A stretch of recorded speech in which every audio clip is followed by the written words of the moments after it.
The city, a beast with a million stories etched into its concrete veins, pulsed with a rhythm that echoed through the narrow alleys and dimly lit streets. In a forgotten corner of this urban labyrinth stood a man who had seen too much and cared too little, Jack Harrigan, a private eye with a penchant for bourbon and a mind as sharp as the edge of a switchblade.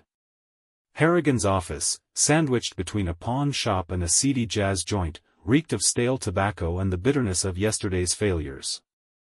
The rain outside painted a fractured reflection on the window, a mosaic of shattered dreams. The door creaked open, and a silhouette waltzed into the room.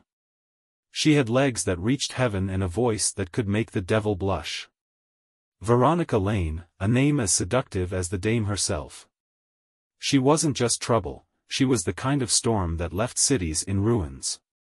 "Mr. Harrigan, I need your expertise," she purred, her lips a shade of red that screamed danger. Harrigan raised an eyebrow, taking a drag from his cigarette. "You've come to the right place, sweetheart. What's the score?" Veronica tossed a photo onto the desk. A man with a scarred face and eyes that had seen the abyss stared back. "That's my brother, Tommy.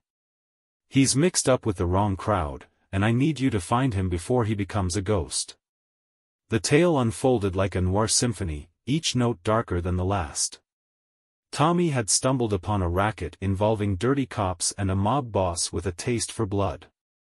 The city's underbelly was a maze, and Harrigan, the reluctant rat-catcher, plunged headfirst into its depths. His investigation led him through smoke-filled jazz clubs, where the saxophone's mournful wail mirrored the city's lament. Informants whispered in hushed tones, revealing secrets that danced on the edge of a switchblade. Harrigan's search for Tommy became a chess game played in the shadows.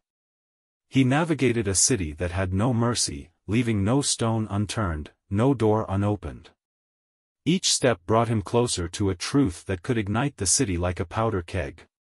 In a clandestine meeting on the docks, Harrigan confronted the puppeteers orchestrating the chaos. The air was thick with tension as the truth unraveled like a spool of unraveling film. Shots echoed through the night, and Harrigan emerged, bloodied but victorious. The rain continued its mournful cadence as Harrigan returned Tommy to Veronica, a broken man saved from the abyss. As the door closed behind them, Harrigan lingered in the shadows, a lone wolf in a city that devoured its own. The city's symphony played on, a discordant melody that echoed through the night, leaving behind the scent of rain and the bitter taste of a truth best left in the shadows. Harrigan, the reluctant maestro, walked into the misty night, his silhouette disappearing like a phantom as the city slept, dreaming of its next noir tale.